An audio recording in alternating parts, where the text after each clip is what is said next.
Tiniyak ngayon ng Malacanang ang kahandaan ng lahat ng kinauukulang ahensya na pangalagaan ng maayos, mapayapa at ligtas na pagdiriwang ng pista ng Poong Nazareno.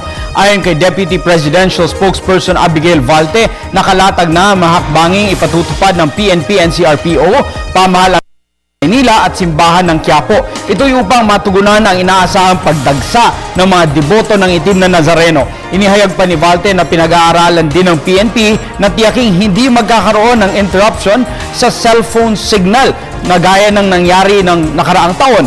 Ipinatupad ito ng nakaraang selebrasyon upang umano'y di magamit ang linya ng mobile phones na mga posibleng magsagawa ng karahasan.